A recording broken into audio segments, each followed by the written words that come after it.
Hey guys, it's Anwar from the Holyfield International School, and today you're gonna learn the use of has, have, and had. So watch this video till the end and please subscribe and like this video so that you can get more useful videos on time. So let's get started. The use of has, have, and had. Has or have is used to express possession in the present. Has और have का इस्तेमाल present tense में possession और belonging को express करने के लिए किया जाता है. For example, if I need to say मेरे पास एक कंप्यूटर है, then I will say I have a computer. उसके पास एक पालतू कुत्ता है, शी हैज़ ए पेट. उनके पास किताबें नहीं हैं, they don't have books. Now, I'm gonna tell you how has or have are used with different pronouns and nouns. Have is used with I, you, we, they, and plural subjects, whereas has is used with he, she, it, and singular subjects. Have का इस्तेमाल आई, you, we, दे और plural subjects के साथ होता है, and has का इस्तेमाल he, she, it and singular subjects के साथ होता है. Right. So now let's see the structures. The positive structure is subject plus has और have plus object. Negative structure is subject plus do not or does not plus have plus object. The interrogative structure is do, does plus subject plus have plus object. Friends, in negative structure with do not and does not we use only have. Negative में हम has का इस्तेमाल नहीं करते हैं, do और does के साथ हैव का इस्तेमाल होता है. Likewise in interrogative structure we start with do और does for making question, for forming question. Do और डज का इस्तेमाल सब्जेक्ट से पहले होता है क्वेश्चन बनाने के लिए, एंड डू और डज के साथ हम हैज़ का इस्तेमाल नहीं करते हैं, ओनली हैव का इस्तेमाल किया जाता है. The short form of do not is don't and does not is doesn't. Do not का short form don't होता है and does not का short form doesn't होता है. They are pronounced as don't and doesn't. So now let's have some examples so that you can understand.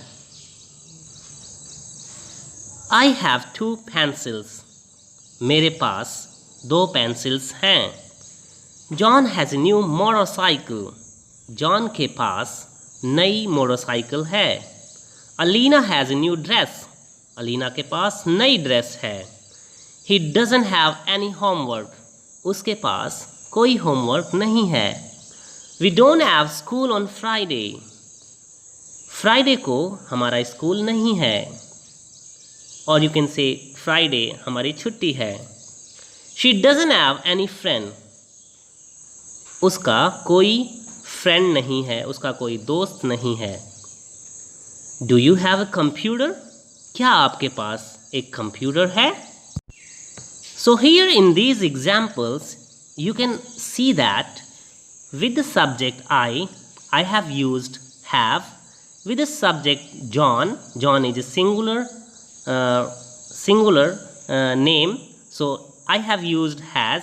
Alina is also a singular name. I have used has with it. He के साथ negative में मैंने doesn't have use किया है. Similarly, we के साथ don't have use किया है. she के साथ फिर नेगेटिव में doesn't have यूज़ किया है. and you के साथ interrogative sentence में do you have यूज़ किया है.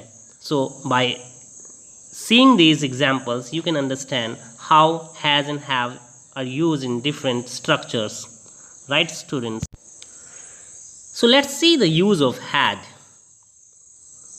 Had is used to express possession in the past.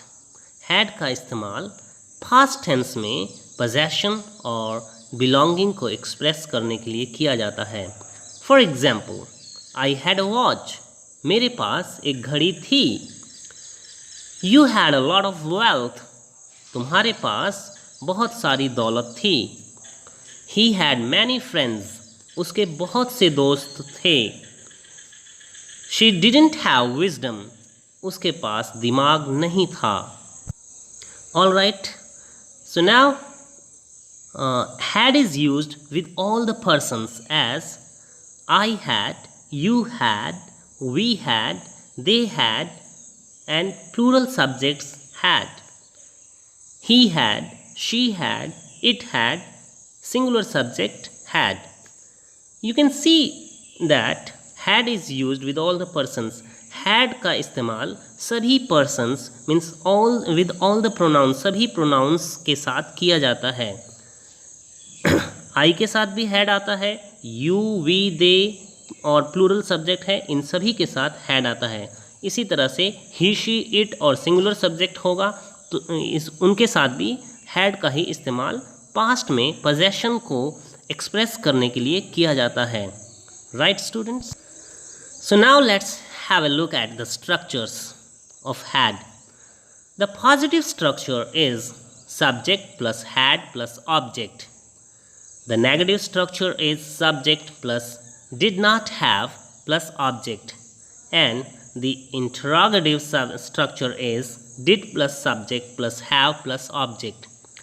So you can see that in positive structure we use subject plus had and object, but in negative and interrogative did not के साथ हम have इस्तेमाल करते हैं क्योंकि did के साथ we always use first form of the verb. So had की first form have होती है, इसलिए did के साथ have आएगा. इसलिए नेगेटिव और इंटरोगेटिव स्ट्रक्चर में हम did not के साथ have और did के साथ have इस्तेमाल करते हैं. The contracted form of did not is didn't. Did not का short form contracted form didn't होता है, इसे didn't pronounce करते हैं. All right, students. So now let's have a look at some examples using had. I had a luxurious car. You had a pretty doll. She had long hair. He had many friends. They didn't have any child. Did you have any laptop? So, if I need to say मेरे पास एक शानदार car थी, luxurious car थी, तो मैं कहूँगा I had a luxurious car. अगर मुझे कहना हो तुम्हारे पास एक सुंदर गुड़िया थी, so you can say You had a pretty doll. उसके पास लंबे बाल थे और you can say उसके लंबे बाल थे. She had long hair. उसके बहुत से friends थे, उसके बहुत से दोस्त थे. He had many friends. उनका कोई बच्चा नहीं था और you can say उनके पास कोई बच्चा नहीं था. They didn't have any child. क्या आपके पास कोई लैपटॉप था? Did you have any laptop? So guys, I hope you must have understood the use of has, have and had. Thank you for watching. See you in the next video. Bye-bye.